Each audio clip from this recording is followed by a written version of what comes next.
እናደዋለን። የምናቀርበው ምክር ሀሳብ ትእዛዝ አይደለም። ትእዛዝ ኮከብ የደረደረ ጀነራል ኮሎኔል ብቻ የሚሰጠው ነው። ምክር ሀሳብ ግን ማቅረብ የማንኛውም ምሁር የማንኛውም ፖለቲከኛ ኃላፊነት ነው፣ ግዴታው ነው።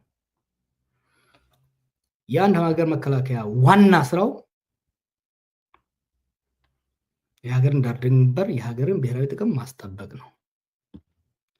ከዛ ውጪ ከሎካል ሴኩሪቲ ከፖሊስ ከሚሊሻ አቅም በላይ የሆነ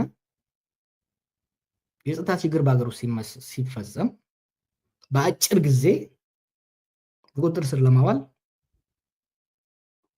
ሎካሊ ዲፕሎይ ይደረጋል። ይህን ስንል አገር ውስጥ ካምፓኒ ኑሮ አይደለም እያልን ያለው እኛ በስምሪት ደረጃ በኦፕሬሽን ደረጃ ለረጅም ጊዜ በሰፊ የሀገሪቷ ቆዳ ላይ የመከላከያ ኃይል መሰማራት መከላከያን ይጎዳዋል። አንደኛ የመከላከያ ስልጠናና ሚሽኑ ብቻ ስልጠናና ኔቸሩ ለዛ የሚያመች አይደለም። ለዛ እኮ ነው እንዴ ፖሊስንም ሚሊሻንም የተለያየ ኃይልን እኮ ከመከላከያ ለይተን በተለያየ ዩኒፎርም በተለያየ አደረጃጀት የሚደረገው እኮ የተለያየ ስራ ስላላቸው ነው። እንደዛማ ባይሆን ኖሮ ሁሉንም የመከላከያ ዩኒፎርም በአንድ መከላከያ ስራ አስቀምጠ ሁሉም የጸጥታ ስራ እስከ ቀበሌ ደረጃ መከላከያ እንዲሰራው ማድረግ ትችላለህ፣ በህግ ትችላለህ። ያ ስለማይሆን ስፔሻላይዝድ ኃይል ናቸው። ፖሊስ የሚሰራው የራሱ ስፔሻሊቲ ያለው የፖሊስ ስልጠና እና የመከላከያ ስልጠና ይለያያል። ሶ እያልን ያለ ነው። በነገራችን እኛ ብቻ አይደለም፣ ጀነራሎቹ ከዚህ በፊት ሲናገሩ ሰምተሃል አይደል? አይ ቲንክ ማርሻሉም ራሱ ደጋግሞ ተናግሮታል።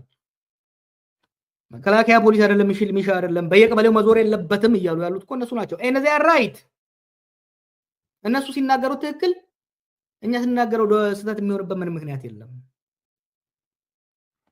በነገራችን ላይ መከላከያ ኃይል ለሀገራችን በጣም አስፈላጊ ስለሆነ ሁሌም በጥንቃቄ ነው የምናገረው።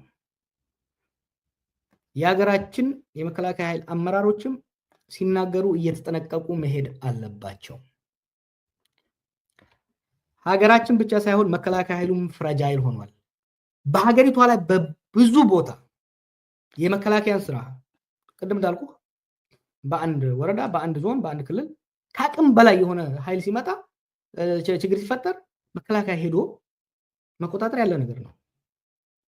ያንን ትሬት ኒውትራላይዝ ካደረገ በኋላ ግን አስረክቦ መውጣት አለበት። መከላከያ አስረክቦ መውጣት ያቃተው ምንድን ነው? የፖለቲካ አመራር የለም። ከታች ያለው ተቋም ፈርሷል። ይሄን የሚገነባው ደግሞ መከላከያ አይደለም፣ የፖለቲካ ኃይሉን መገንባት ያለበት። ሶ አሁንም ቢሆን መከላከያ ከአቅም በላይ ባልሆኑ ቦታዎች ላይ እየተሰማራ የቀን ተቀን ስራዎችን መስራቱ መከላከያን እያዳከመው ነው። ያ ብቻ አይደለም፣ የመከላከያ አመራሮችን በተለያየ ሁኔታ የስነ ምግባር ችግር ውስጥ እየከተታቸው ነው፣ ወታደሮቹንም ጀነራሎቹንም። ይህ ስርዓቱን መከላከያ ኃይሉን እያዳከመ ነው። ይቺ ሀገር በጋራ ያላት ዋና ተቋም በአሁኑ ጊዜ የቀረው መከላከያ ኃይል ነው። ይሄም መከላከያ ኃይል እየተሸራረፈ እየተከፋፈለ ሎክ ለምን እንደባበቃለን? ኢትዮጵያ ውስጥ እየተደረገ ያሉ ጦርነቶች ኤትኒክሊ ቻርጅድ ናቸው። የብሔር ጸባይ ያላቸው ብሔረተኝነት ያላቸው ናቸው። ይሄ መከላከያ ደግሞ ህብረ ብሔራዊ ነው። እዚህ በተሳተፈ ቁጥር የውስጥ አንድነቱ እየላላ ይሄዳል። ስለዚህ ይሄ ዝም በሉ የሚለው ነገር አይሰራም። ለምንድን ነው አማጽያኑን ማሸነፍ ያቃቱበት ላይ ቦታ ላይ ማሸነፍ ያልቻሉት?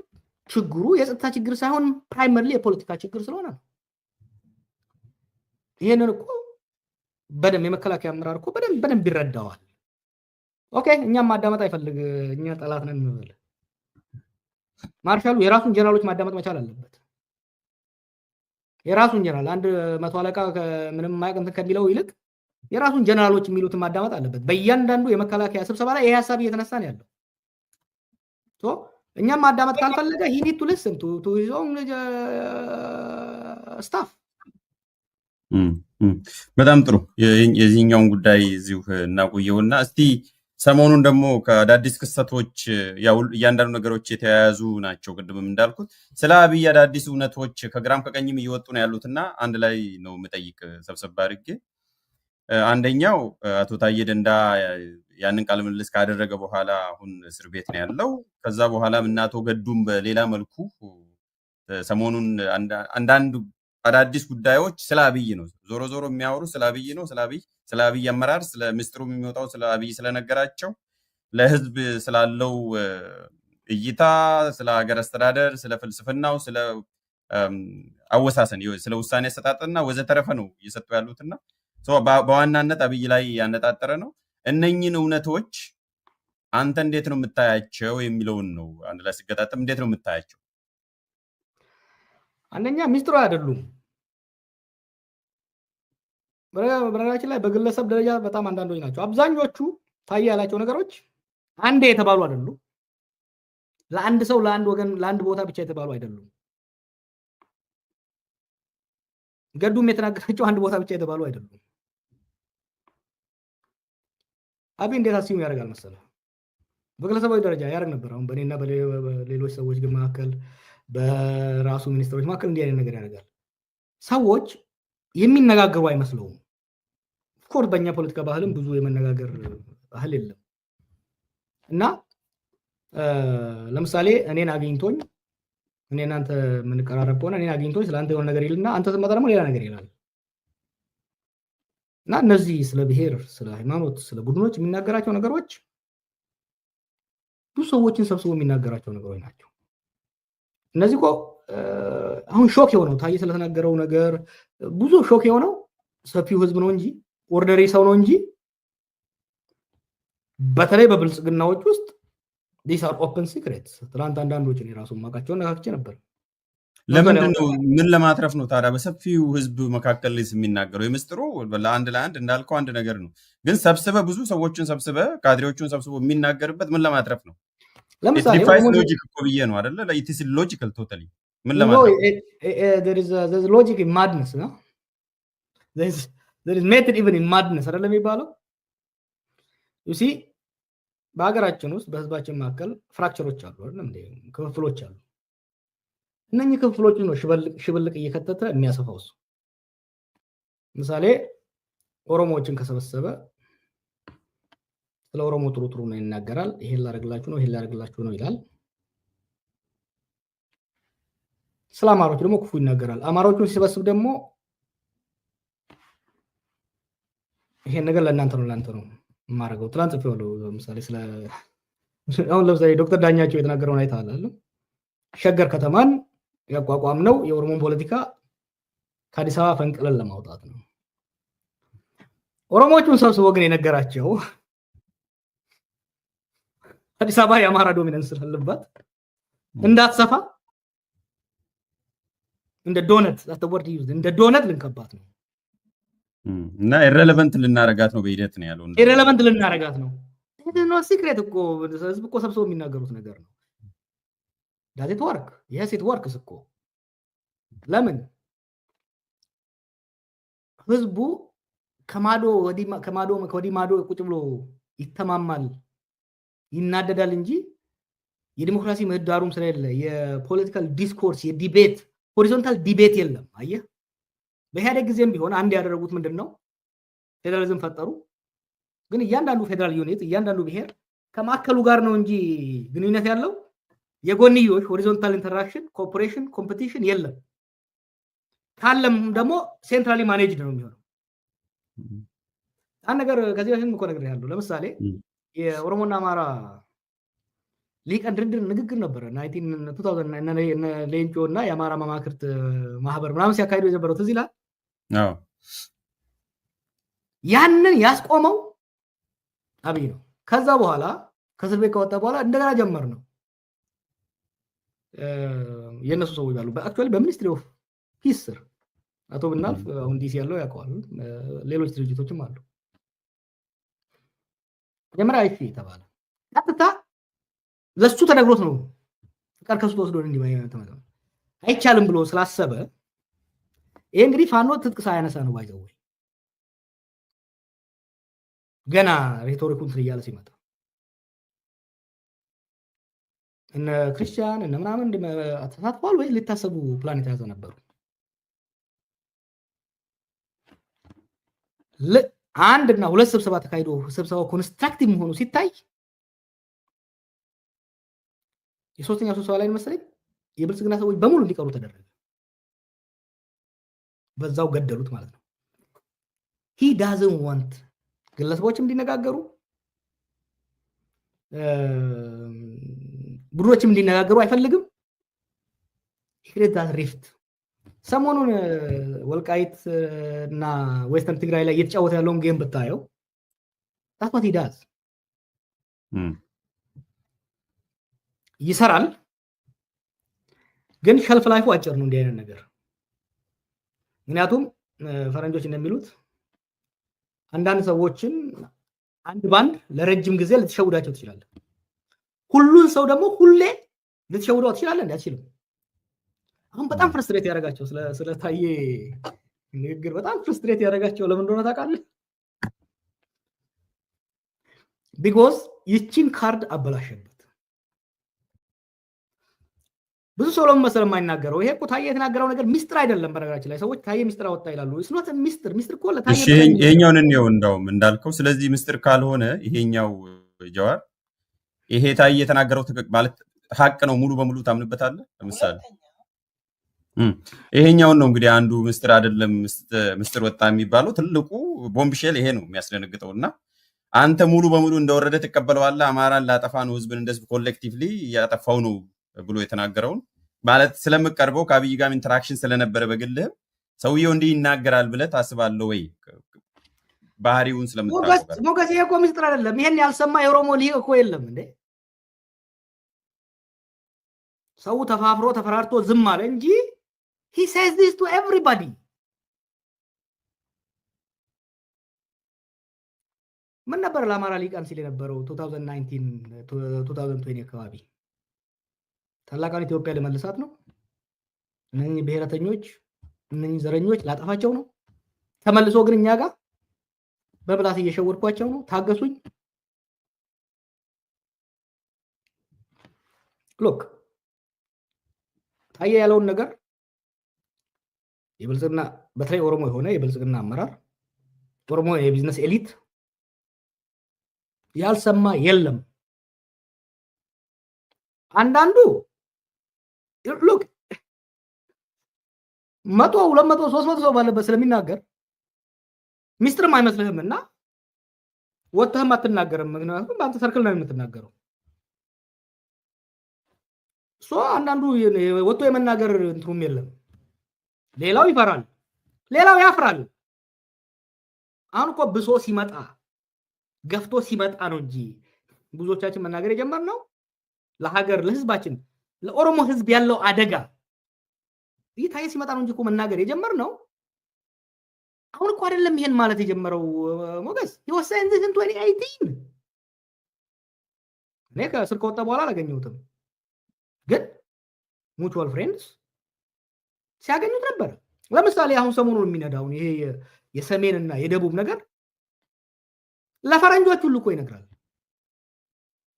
በቃ ሰሜንን መደጎም አቅቶናል ይባሉ የዌስተርን ትግራይ የወልቃይት ጉዳይ እንዳይፈታቁ ወጥሮ ሌሎቹም ኦፍ ኮርስ እሱ በቀደደላቸው ቦይ ሄዱ። የሚፈልግበት እኮ እንትራለው። እስቲ ለምሳሌ በአንተ ኢንተራክሽን እንውሰድና ከእስር ቤት በፊት እንዳልከው መጽሐፉን ያው አንብቤ ባለፈውም ስላቀረብን የተወሰኑ ያወጣቸው ነገሮች አሉ። ከአንተ መከበብ ጋር ተያይዞም እነኛ አማሮች መጥተው አንተ በአይሲሲ እንድትፈለግ ይፈልጋሉ፣ እንድትታሰር ይፈልጋሉ። ለምሳሌ እንደ አንድ ሚስጥርም ሊወሰድ ይችላል። እሱ ራሱ መጽሐፍ ውስጥ አለ። ከዛ ውጪ ግን ከሱ ጋር በነበረ ግንኙነት ከእስር በፊት በነበረ ግንኙነት ይሄንን ሊል ይችላል ብለህ ምናልባት የምትጨምርልን ወይ ሚስጥርም ባይሆን የምትነግረን ነገር ይኖራል ወይ ነው የሚያጠናክር? አብዛኛው ደባሪ ነው ለሚዲያ አይሆንም። አንድ ትላንት የጻፍኳትን ብቻ ልንገርህ። ያን ባደረጉ በማግስቱ አንድ የሚቀርበን ሰው ለሁለተኛ የሚቀርበን ሰው ደወለለ። አጠገቤ መጥቶ ደወለለ። ራሻ ነበር። እኔ አላውቅም። ያው በህገ መንግስቱ መሰረት እኔ በሌለውበት ስልጣን የሚይዘው ምክትል ጠቅላይ ሚኒስትሩን ያዘዘው ይሄ ኦሮሞን ለማባላት በጠላት የተሸረበ ሴራ ነው ያለው።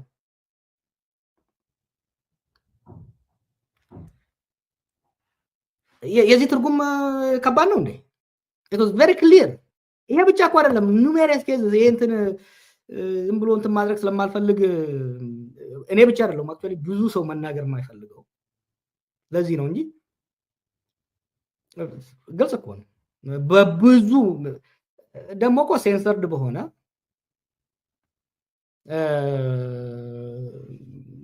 ሜጀርድ በሆነ መልኩ አይደለም የሚያደርገው።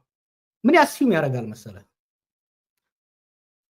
አንተን ሲያናግር ብሔርህን፣ ሃይማኖትህን፣ ፍላጎትህን ትንሽ ገረፍ ገረፍ አድርጎ ኢንፎርሜሽን ይዝና አንተም ትጠላለህ ብሎ ያስባል። ደን አንተ ያንተ ወገን እያሞገሰ አንተ የምትጠላውን ያጥላላልህ። ስንቴ ነው እኔ ሊገሉህ አስበዋል። በኦሮሞ ውስጥ ራሱ ሴኪሪቲ ጨመረለት ይሄ ልጅ ወለጋዎች ሊገሉት ነው። Really? Oh yeah. So many times. እና ገና ብዙማ ትሰማለህ እኮ we don't want to waste on this kind of stuff. My point is this እኔ ነው መጽሐፍ እንትን አልፈልግም። by the way መጽሐፉ አውጥቼው ነው በጣም ለመናገርም ስለሚደብር አንዳንዱ ሰውም ላያምን ይችላል ብዬ ነው ያስወጣሁት። አሁንም እኮ እየከበደኝ ነው። እኔ ራሴ አንዳንዱ ሎጂኩን ለማዳመጥ እንድትረዳኝ ደጋግሜ የምጠይቅ ምስጢር እንድትዘረግፍ ሳይሆን እንድታጠናክርልኝ because I couldn't process it። እንዲህ ሰው ሀገር የሚመራ ሰው እንደ ሞገስ honestly ከሌን የሚባል ህዝብ ላጠፋ ነው ኮሌክቲቭሊ ስል ፕሮሰስ ለማድረግ ለመቀበል እንዳልከው ሜጀርድ በሆነ መልኩ ሊናገር ይችላል። የሰሜንን ኃይል እንትና ቡድን ወይ ፓርቲ እንዳይመጣን ስልጣን እንዳይነጥቀኝ ሊል ይችላል። ግን ህዝብን እንደ ህዝብ ወይ ወለጋን ላጠፋ ነው ወይም ደግሞ አጠቃላይ በብሔር አማራን ላጠፋ ነው ይላል ሀገር የሚመራ ሰው የሚለውን በራሽናሊቲም በኢራሽናሊቲም አስቤ ስላልገባኝ ነው። ጀዋር ቃሉ ምን ቃል እንደተጠቀመ ታየ ነው የሚያውቀው። but the fact that ኦሮሞን ሲያገኝ አማራን ለማዳከም አማራን ለመደቆስ የአማራን ትሬት ኒውትራላይዝ ለማድረግ እንደሆነ ሁሌም ይናገራል። አማራን ሲያገኝ ከኦሮሞ ብሔርተኞች ከኦሮሞዎች የሚመጣውን ነገር ለማጥፋት ለማዳከም ትናንት እኮ ዘብያለሁ ናምንና ገዱን እንትናን አንዳርጋቸውን ጠይቃቸው አንድ ጊዜ ቲንክ 2019 መሰለኝ ቤቴ ያው አሜሪካ የምንተዋወቅ ነበረ እና ቤቴ ጋብዣቸው ተወያየን። ያን እንግዲህ የጦርነት እንትሩም እንትን እያለ ነው እንቀራረም ነገር ይሄን ሰማ። አንተ ራስን ትጥላለህ፣ ለእነኚህ ሰዎች ካንተ የበለጠ ጠላት የለም፣ ካንተ የበለጠ ጠላት አዩም፣ ያጠፋል። በተለይ ምግብህን ደግሞ ምግብ አብረህ ትበላለህ እንዴ? ተጠንቅቅ ምግብህን። እነሱ ናቸው መቼ የሆነው? ከለውጡ በፊት ነው ወይስ ከዛ በኋላ ነው? 2019 2019 አሜሪካ ሄደ ማለት ነው። የተመለስክ ጊዜ አሜሪካ ሄጄ መሰለኝ 2019 I don't remember the month። እሺ እነሱ የበለጠ ሊያስታውሱ ይችላሉ። እነሱን ደግሞ አግኝታቸው እሱማ ዋና ጠንቅ እሱ ነው ደፋዋለሁ ነው ያላቸው። ጠይቃቸው። ባይ ዘ ወይ በአማራና ኦሮሞ መካከል ብቻ አይደለም፣ በኦሮሞ መካከል በግለሰቦች መካከል I can tell you so many stories በግለሰቦች መካከል ከሌ እንዲህ ያለ በማለት ባይ ዘ ወይ it worked እኮ ለምሳሌ አሁን ትላንት ይሄን ነገር መጽሐፍ ወሰንኩት። አንዱ ታየን ለማስዋሸት ታየ ዋሸ ለማለት ለዲስክሬዲት ለማድረግ የሚሄዱበት። ሁለተኛ ባይ ዘ ወይ በብልጽግና ሊቃን መካከል እኮ እነሱ በተለይ እሱን ወደሱ የሚወዱት የሚያምኑበት ሰዎች እንደ ጥሩና እንደ ስማርት ታክቲክ እኮ ነው የሚያዩት። ይሄንን they admire him እኮ ለዚህ you know even ይሄ ለምሳሌ ስለ ሰሜን እዝ አለ የተባለውን ታየ የተናገረው ብዙ ሰው ነው የሰማሁት። እሱን is that the fact ማለት እኔ ነኝ የመታሁት ወነሱ ናቸው። እሱን ፋክት እንተዋዋለን ለወደፊት። ለምንድን ነው እሱ እንደዛ ያለው? አንደኛ ብሪሊየንት ነኝ ወጥመድ ውስጥ ከተትኳቸው ለማለት ነው። he want to impress ካድሬዎቹ። ሌላውም ታየ ባለው የተናገረው ብዙ ሰው አቴንሽን ያላረገበት ስለ ኮረፕሽን አታብዙት እንጂ ብሉ ብሏል አይደል ያለው ታየ። አዎ ስለዛውም ሰው በተሰበሰበበት ቦታ ነው ያለው። ብዙ ሰዎች ሰው በተሰበሰበበት እኔ ያየሁትን ልንገር። አገር ቤት ስላሉ መናገር አልፈልግም። አዛውንቶች ጋር ሄድኩ፣ ተወሰኑ ሰዎች ጋር ብዙ ሰዎች ተሰብስበዋል።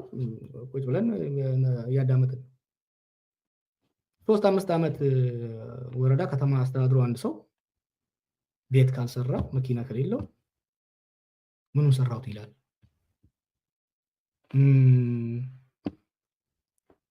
ተመሳሳይ ሱፍ 2-3 ቀን ለብሶ ከመጣ ምኑን ሰራሁት ይላል።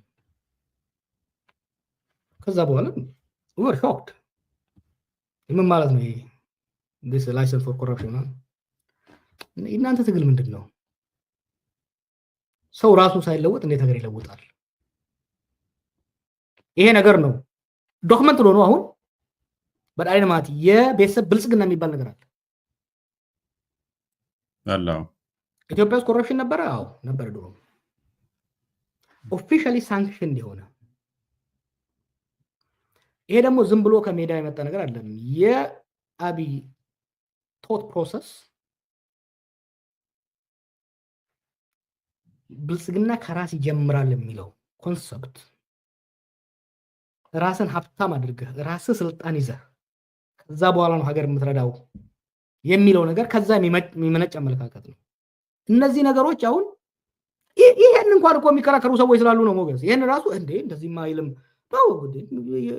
100 ሺዎች በተሰበሰቡበት እኮ ነው እንዲህ ነገር ሲናገር የሚለው።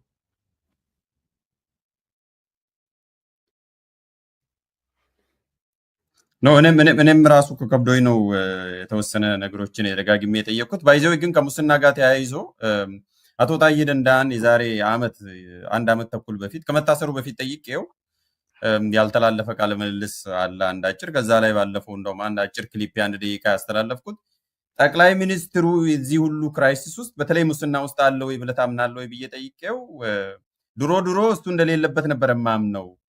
አሁን ግን ዋናው ራሱ አስመጪና አከፋፋይ በጅምላና በችርቻሮ የሚያከፋፍለው ሙስና ጠቅላይ ሚኒስትሩ ራሱ ነው ብሎ ነግሮኛል። ኦልሞስት ከ16 ወራት በፊት አብሶሉትሊ።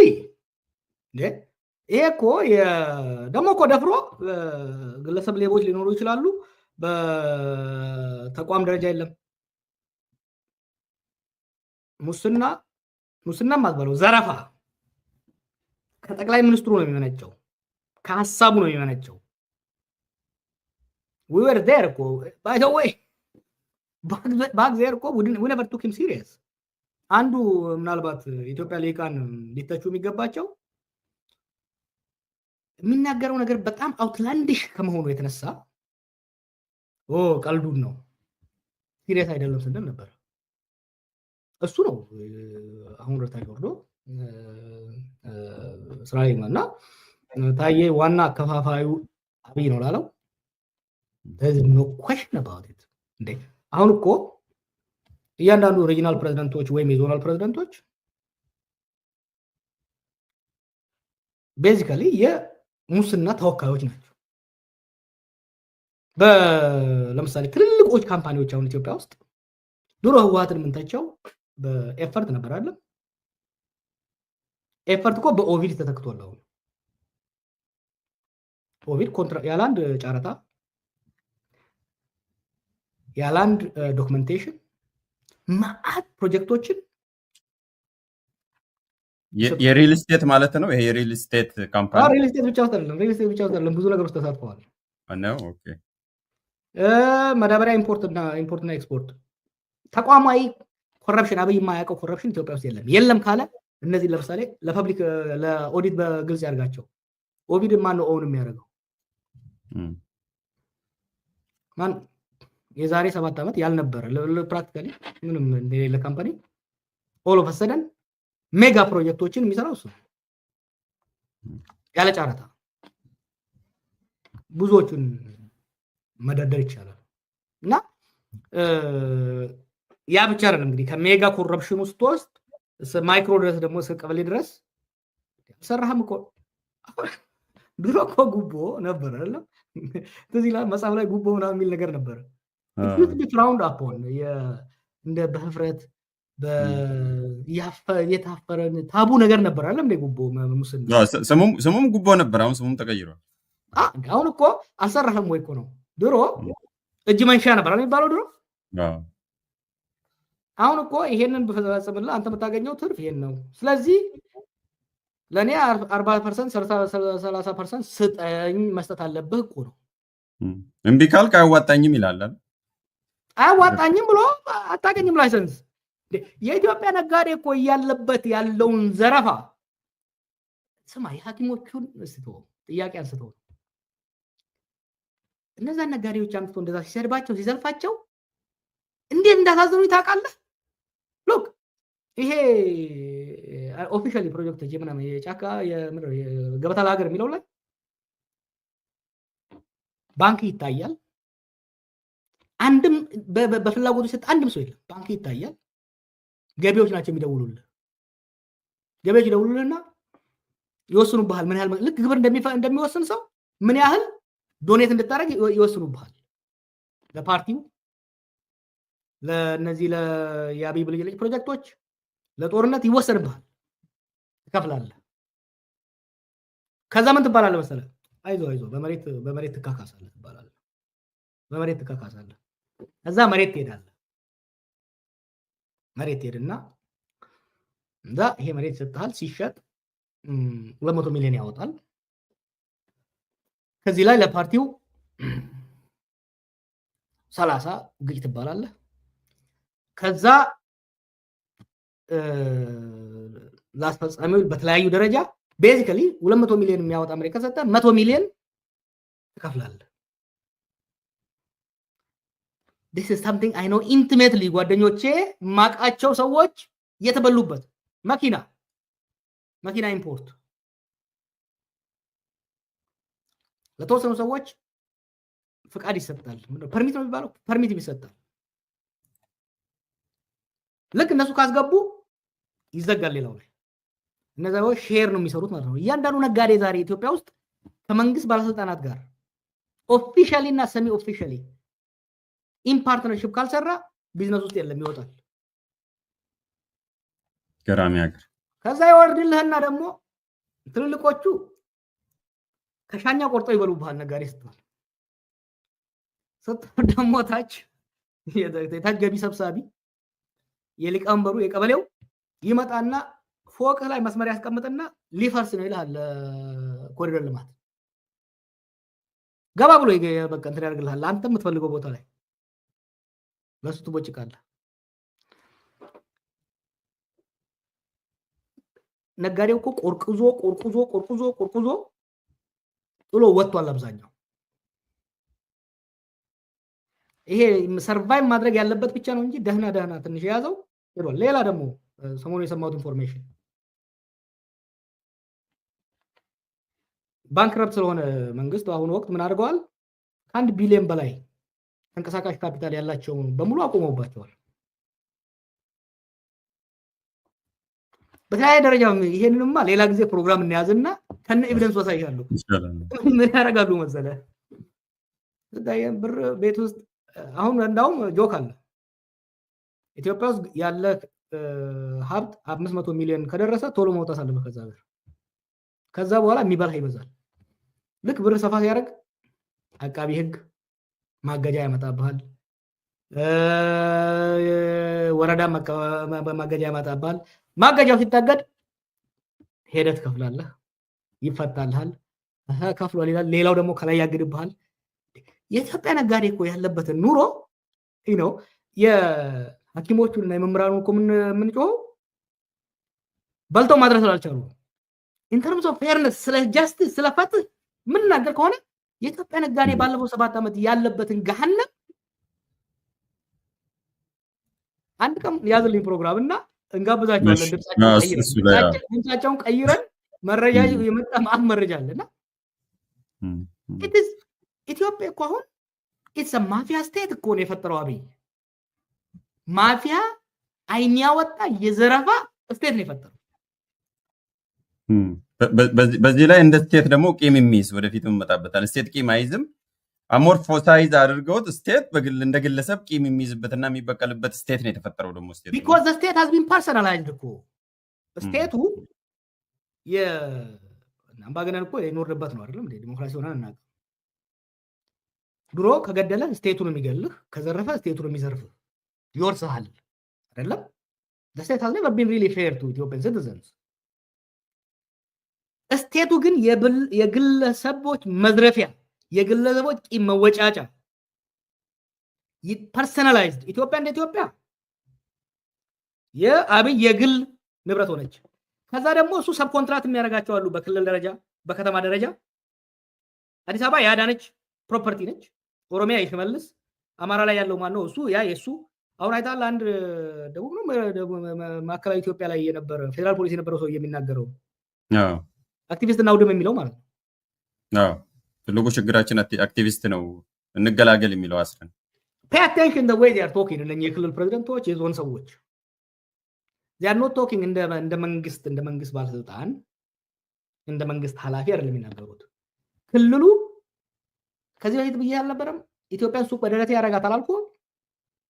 ኪዮስክ እኮ አይደለም ሱቅ በደረቴ ያረጋታ ብዬ። አሁን ከታች ያሉት ደግሞ የሱ ተወካዮች ክልሎችን የሱቅ በደረቴዎች ሱቅ በደረቴ ያረጓት የራሱ ያችን ክልል ዞንን ሱቅ በደረቴ ሲናገሩ just pay attention the way they are talking about. They are talking as if that is their property, you know. የሚገርም ነው እንዳልከው። ሌላ ጊዜ በስፋት እንወያይበታለን ጊዜ ይዘን። ወደ መጨረሻ ያው ውይይቱ ስለሳበን ነው እኔም ወደዛ የተሳብኩት። ግን አንድ የመጨረሻ ጥያቄ ሳልጠይቅ አንጨርስም። መጨረሻ ክፍል እንዲሆነ አብይ ነው በሁሉም በኩልና ዋይ አብይ ምንድን ነው? የኢትዮጵያ ችግር ሁሉ አብይ ነው እኮ ያስመሰላችሁትና ምንድን ነው አብይ ብቻ የምትሉት? እንደዛ ስለሆነ ሁሉም ሄዶ አብይ ላይ ነውና ለምን ዋይ አብይ? two reasons። አንደኛ የሀገሪቷ መሪ እሱ ነው። ኦባማ ከዚህ በፊት ያለው ነገር አለ the buck stops with me አይደል ያለው። አንድ ሀገር ውስጥ ለሚፈጠር ማንኛውም ችግር ዋና ኃላፊነት የመሪ ነው፣ የዋናው መሪ ነው። የኤግዚኪቲቭ የቺፍ ኤግዚኪቲቭ ኃላፊ ነው። በካምፓኒ ደረጃም ከሆነ አንተ ያለበት ዩኒቨርሲቲ ብዙ ሰዎች አሉ የሚያሳድሩ። አልቲሜትሊ ግን አልቲሜት ዲሲዥን የሚሰጠው ከተሳካ የሚወደሰው ከጠፋ የሚጠየቀው የዩኒቨርሲቲው ቻንስለር ወይ ፕሬዚደንት ነው። አንድ እሱ ነው። ሁለተኛ ቅድም እንዳልኩ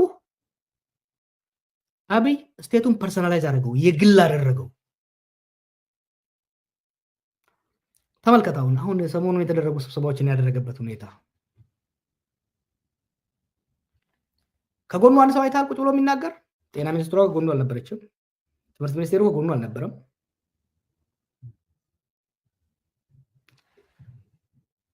ይህ ፐርሰናላይዝ ስቴት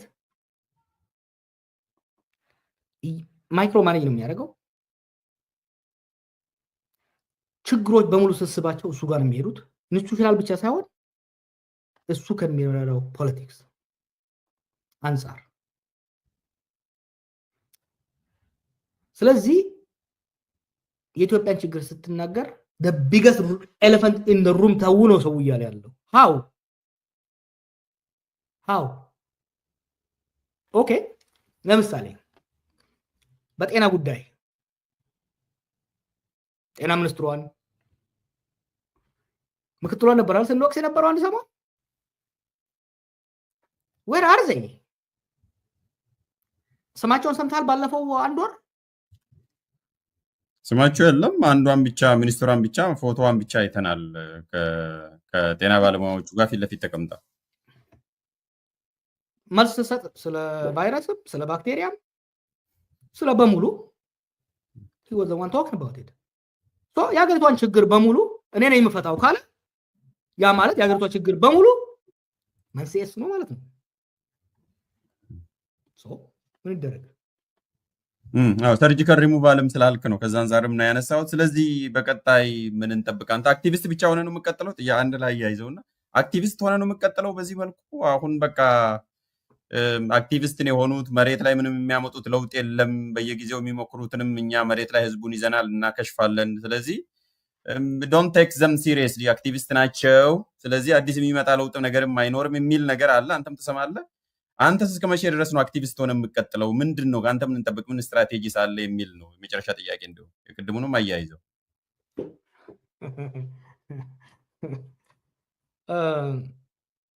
ሲሪየስ ተወሰዷቸው።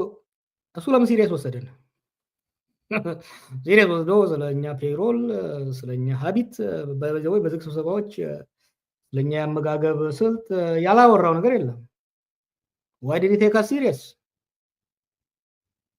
because we know each other. ማ የምን ካፓቢሊቲ እንዳለው he knows, we know each other. እሱን እንትሩን መግባት አያስፈልግም። ለውጥ አያመጡም። እናሲዝ ብያለሁ እኮ እንወራረድ እና እናሲዝ 50%ቱን ኢኮኖሚው ያደርገዋል፣ 30%ቱን እሱ ይሰራዋል፣ 20%ቱን ኃላፊነታችን ነች ለቅመን እናስረክባለን፣ እንሰራለን። 20%ቱ ላይ እየሰራችሁ ነው ወይ ነው ጥያቄው? እሱ በሚገባ ሎክ በአዲስ መልኩ ወደ ስራ ከተመለስን ወዲህ ዲስኮርሱን ተመልከተው። ከዚህ በፊት ያው ብዙ ነገሮች ሂንት ለማድረግ if you go back and see some of the stuff you will see ከአጀንዳ ሰጪነት ወደ አጀንዳ አቀባይነት ቀይረናቸዋል። ህዝቡ ላይ ከመበጣጠስ ምንም እንኳን ራሳቸውን ቢያጠናክሩ እንዲርበተበቱ ማድረግ ተችሏል። በሀገራችን ውስጥ የለውጥ መንፈስ ፈርስት ስቴፕ ወደ ሶስተኛው ምዕራፍ እየገባ ነው። የመጀመሪያው ምዕራፍ ህዝቡ ወደ ትግል መንፈስ መመለስ ነበር። አሁን ትግሉ እንዲጀምር ተደርጓል። ቀጥሎ ትራንዚሽን ነው የምንሰራው። ይሄ የምንደብቀው ነገር አይደለም። እኔ ሁሌም ብያለሁ፣ የሀገራችን ምሁራን፣ የሀገራችን ሊቃኖች